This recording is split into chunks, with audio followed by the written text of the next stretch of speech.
ini Mas, cara bikinnya Mas. Ada Jadi, proses pembuatannya.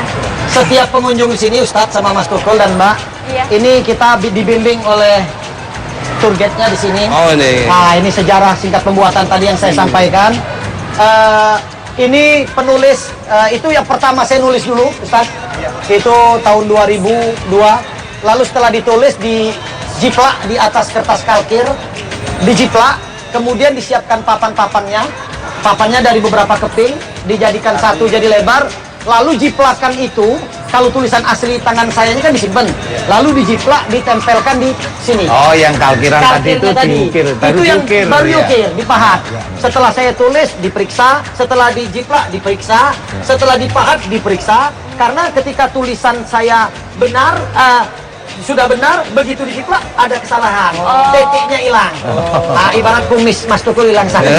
Mohon maaf, mohon maaf. Betul. Jadi memang harus teliti detail, jangan ada yang aneh ya, ketinggalan ya Pak Ustadz ya. Iya, iya. Nah, monggo kita moving ke sana.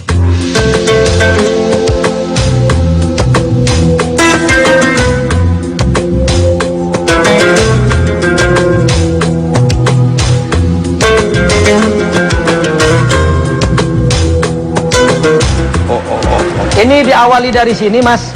Iya. Ini Al-Quran.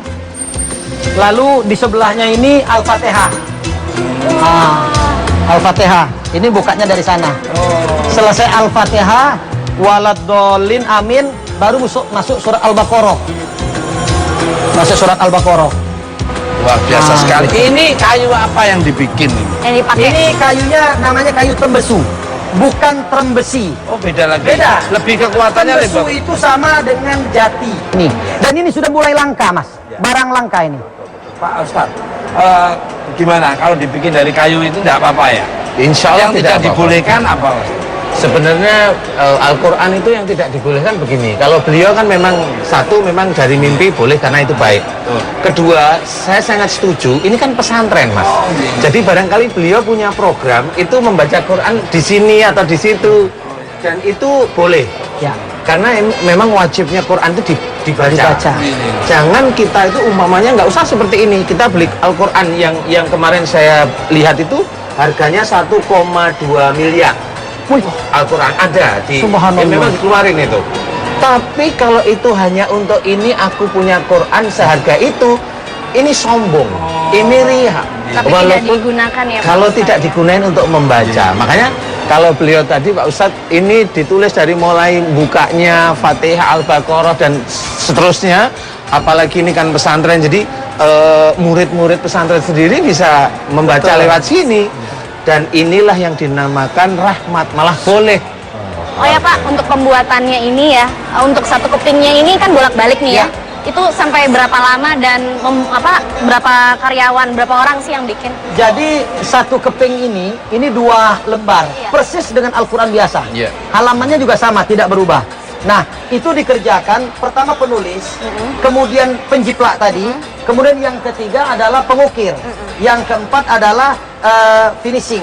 Untuk satu keping ini bolak-balik sampai finishing itu 1 minggu. Ada juga yang mahat ini nggak bisa baca Al-Quran.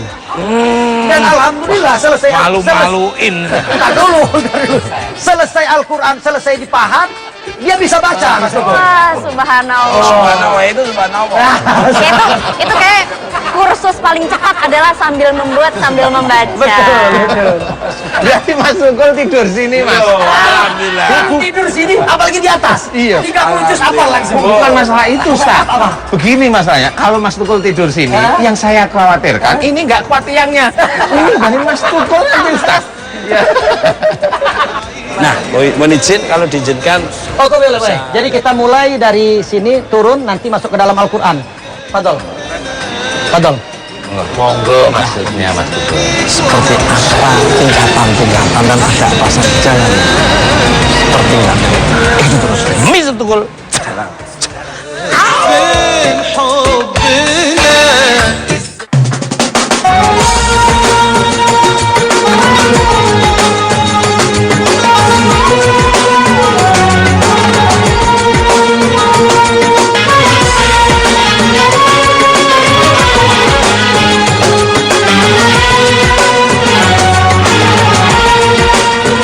Nah, Ustaz Danu, apa saja keistimewaan Al-Quran? Sebenarnya keistimewaannya itu banyak sekali karena itu kan falsafah hidup kita. Ya, kalau kita amalkan satu persatu ayat demi ayat itu akan menjadikan amal soleh kita sebenarnya. Nah, bagi orang-orang yang belum bisa mengamalkan, satu hal yang harus kita ketahui. Wa idza quri'al Qur'anu fastami'u lahu wa ansitu la'allakum turhamun. Jadi di sini diceritakan kalau ada seseorang yang membaca Al-Qur'an, dengarkan, perhatikan agar kamu mendapatkan rahmat. Jadi walaupun belum bisa membaca Quran, tetapi kalau kita mau mendengarkan, insya Allah rahmat itu akan diberikan. Itu keistimewaannya. Contoh namanya.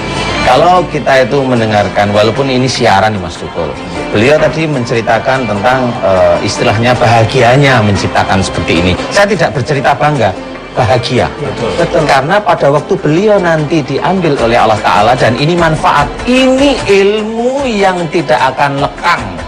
Amal jariah dari ilmu ini akan terus. Saya setuju dengan Pak Ustaz. Iya Mas Tukul. Saya tambahin dikit Ustaz. Boleh Ustaz? Jadi tadi kan Ustaz bilang ini amal jariah. Iya. Termasuk Mas Tukul datang ke sini. Wah. Akhirnya disiarkan seluruh penjuru dunia. Amal jariahnya Alam semesta. Sebelum tadi baca Al-Fatihah tadi. Wah. A'udzubillahi Subhanallah. minasyaitonirrajim. Bismillahirrahmanirrahim. Shadaqallahul Itu amal jariah.